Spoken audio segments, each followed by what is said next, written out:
আপনারা দেখছেন SR24x7 news.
সত্যি অনেক কটাক্ষ, কিন্তু আমরা আমাদের কাজ করে গেছি, আমাদের লক্ষ্য সামনে রেখে আমরা এগিয়ে গেছি। কোনো কটাক্ষের কান না দিয়ে মানুষের জন্য কাজ করে যেতে হবে, তাহলেই মানুষ দুহাত ভরে আশীর্বাদ করবেন, যেমন তারা সবসময় মমতা বন্দ্যোপাধ্যায়ের পাশে আছেন, ছিলেন এবং আগামীতেও থাকবেন। সেই আমি একটাই কথা বলবো যে আমাদের সবসময় যুগের সাথে তাল মিলিয়ে চলতে হবে।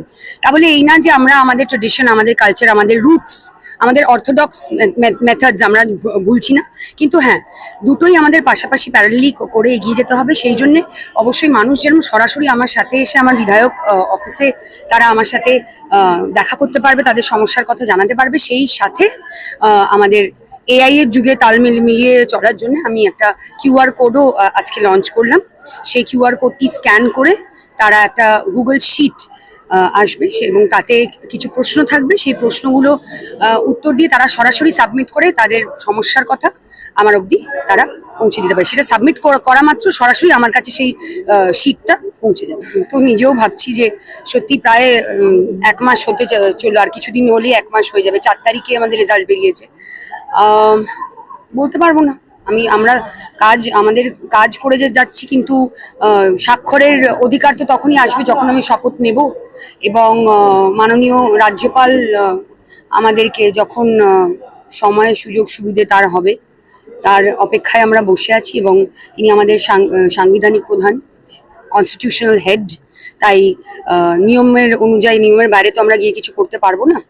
যেটা ডেকোরাম, যেটা প্রোটোকল, তার মধ্যে থেকেই করতে হবে। কিন্তু শপথটা না নিলে সত্যি এখনো অসুবিধা হচ্ছে, কারণ অনেক বাচ্চার সার্টিফিকেট, স্কলারশিপের সার্টিফিকেট, তারপরে মেডিকেল ইস্যুস অনেক থাকে, যেটার জন্য আমাদের সই করতে হয়, সার্টিফিকেট দিতে হয়। সেগুলো করতে পারছি না। মানুষ যাতে আমাকে ভুল না বোঝে, আমি বরানগরেই পড়ে রয়েছি, কিন্তু যতক্ষণ না আমি শপথ নিতে পারবো ততক্ষণ আমি সই করতে পারবো না কোনো জায়গাতে। তাই আরেকটু ধৈর্য ধরতে হবে হয়তো। তাই আমি এখনো খবর পাইনি। আপনারা বলছেন যখন, নিশ্চয়ই সেরকম কিছু হয়তো হয়েছে ডিসাইড করা, সেই জন্য দেখা যাক।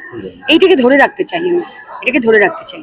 এই ভালোবাসা, মানুষের এই উচ্ছ্বাস, এই আবেগ, এর নামই তৃণমূল কংগ্রেস। এবং আমাদের কর্মীদের একটু ভালোবাসা দিলে তারা আর কিছু চায় না। সবাই যে যার জায়গায় প্রতিষ্ঠিত, তারা সবাই এক ছাদের তলায় আসছে, কারণ ওই একটাই কারণ, মমতা বন্দ্যোপাধ্যায়।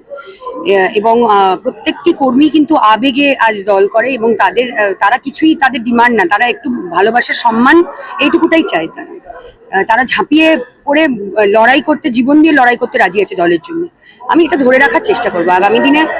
হয়তো আমিও মানুষ, কোনো সময় ভুল ত্রুটি হলে বড়দের কাছে ক্ষমা চেয়ে নেবো। কি আছে, ক্ষমা চাইলে কেউ ছোট বা বড় হয়ে যায় না। ব্যবহারটাই তো মনে থাকবে মানুষের।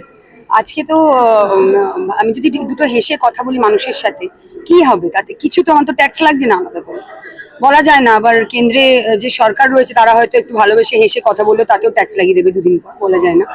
কিন্তু আমি একটু, আমার নেচারটাই এরকম, আমি মানুষের সাথে মিশতে ভালোবাসি এবং তালি কখনো এক হাতে বাজে না, এটা মাথায় রাখতে হবে। আমি যদি মানুষকে হেসে ভালোবেসে সম্মান দিয়ে কথা বলি, তারাও আমাকে হেসে ভালোবেসে সম্মান দিয়ে আমার সাথে কথা বলে। খুব ভালো অনুভূতি। আর এটা সম্ভব হয়েছে অবশ্যই আমাদের একমাত্র, সারা ভারতবর্ষের মধ্যে একমাত্র মহিলা মুখ্যমন্ত্রীর জন্য, যিনি আমাদের নেত্রী, আমাদের দিদি, আমাদের প্রিয় দিদি মমতা বন্দ্যোপাধ্যায়, তার জন্যই এটা পসিবল হয়েছে। এবং আজকে আপনারা দেখুন যে আমরা শুধু ওই এত পার্সেন্ট অ্যাসেম্বলিতে হবে, এত পার্সেন্ট পার্লামেন্টে হবে, আমরা পার্সেন্টেজের নিয়ে শুধু মিডিয়ার সামনে কথা বলি না, আমরা কাজে করে দেখাই। পার্সেন্টেজ কি আছে না আছে জানি না, কিন্তু বেশি সংখ্যক মহিলাই সবসময় সব জায়গায় তারা সেই অধিকার পান। এবং দেখুন, মমতা বন্দ্যোপাধ্যায় আছেন যখন, অপর্ণা মৌলিক আমাদের মহিলা চেয়ারম্যান, এখন সায়ন্তিকা ব্যানার্জি মহিলা বিধায়ক, এবং দিদি আমাদের থাকলে আমরা সবাই ভালো থাকবো, এটাই আমাদের বিশ্বাস এবং আস্থা। দিদি আমাদের আস্থা। এখন সবে শুরু পথ চলা, শেখার কোনো শেষ নেই। সকলের সাথে আলোচনা করে, তাদের সাথে সমস্তটা ডিসকাস করে আগামী যেমন যেমন হবে তেমন কাজ করবো।